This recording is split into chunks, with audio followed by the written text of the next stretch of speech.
Merhaba arkadaşlar, kanalıma hoş geldiniz. Bugün sizlerle enfes, pamuk gibi anında tükenecek bir pankek yapacağız. Belki de aradığınız tarif bu. Hadi yapımına geçelim. Karıştırma kabımıza 3 adet yumurtayı alalım. Üzerine 3 yemek kaşığı dolusu şeker ekleyip rengi açılana kadar çırpalım.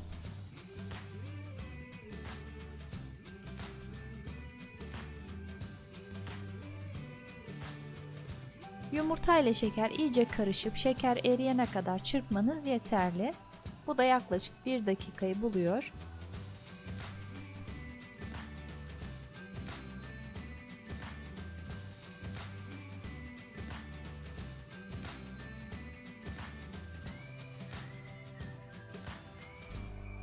Diğer kek hamurlarında olduğu gibi iyice kabartmanıza gerek yok. Bu kadar karıştırmak yeterli.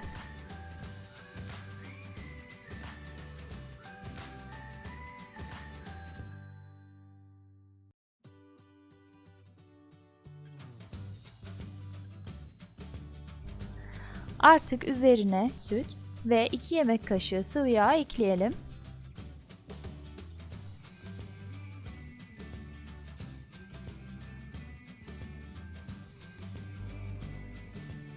Şöyle biraz karıştırdıktan sonra üzerine 1 su bardağı dolusu un ve 1 paket kabartma tozunu ekleyelim.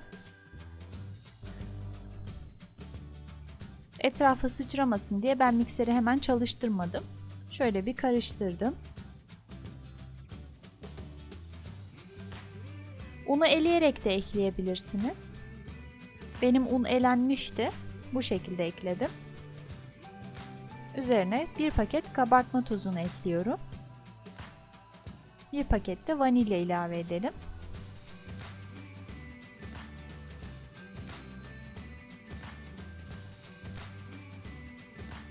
Ve güzelce çırpalım. Pankek hamurumuz çok yoğun bir hamur değil, biraz akışkan bir hamur. Bu şekilde daha yumuşak oluyor.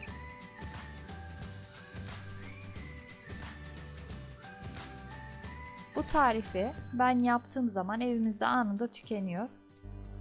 Sizler de çocuklarınız için, hatta kendiniz için özellikle deneyin bu tarifi. Çırpma işlemimiz bitti. Hamur dağıtıcınız yoksa, siz de benim gibi kolaylık seviyorsanız bu şekilde boş bir ketçap kutusunu değerlendirebilirsiniz. Ben karışımımı bu şekilde ketçap kutusuna dolduruyorum.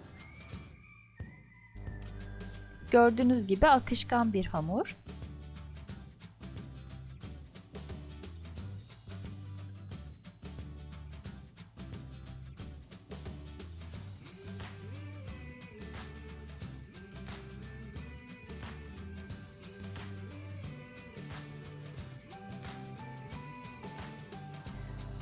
Artık pişirme aşamasına geçelim.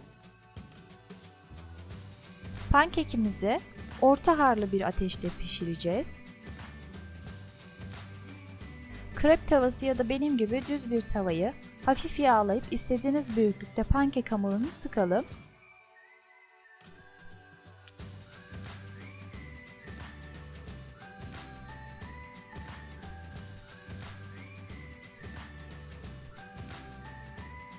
Birbirine çok yakın olmasın ki akışkan bir hamur olduğu için yapışmasın.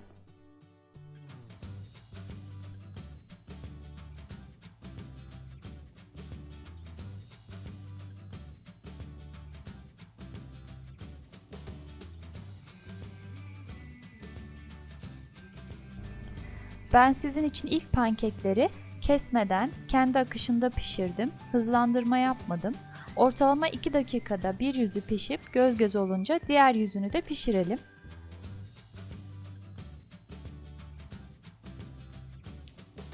Tariflerimi beğeniyorsanız ve beni desteklemek istiyorsanız abone olup zil tuşunu açmayı unutmayın. Bildirimleri açın ki daha sonra yeni tariflerimden de haberdar olabilirsiniz.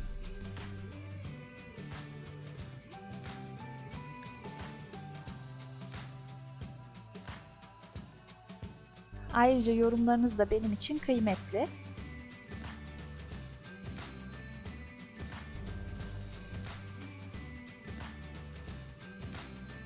Diğer sosyal medya hesaplarımdan da beni takip edebilirsiniz.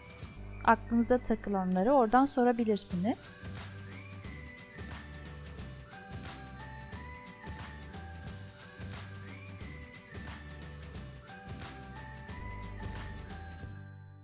Ve artık diğer yüzünü pişirmek için çeviriyorum.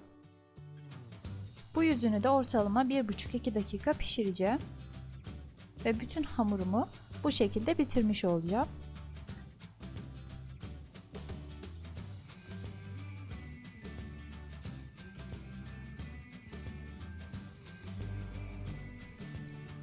Pankeklerinizin büyüklüğüne göre 27-28 adet pankek çıkıyor bu tariften.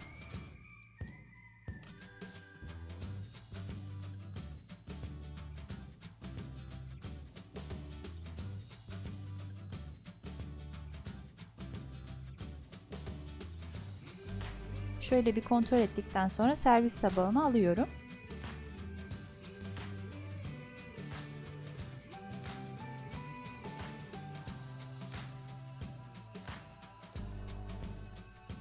Ve benim pankeklerim pişti. Şimdi size içinin nasıl göründüğünü de göstereceğim.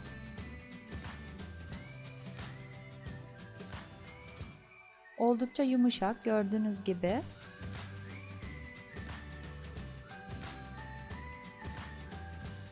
İç kısmı da bu şekilde. Dokusunu görüyorsunuz.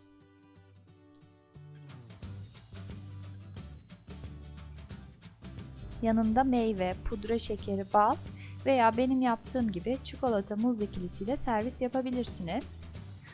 Beni izlediğiniz için teşekkür ederim. Bir sonraki tarifte görüşmek üzere. Hoşça kalın.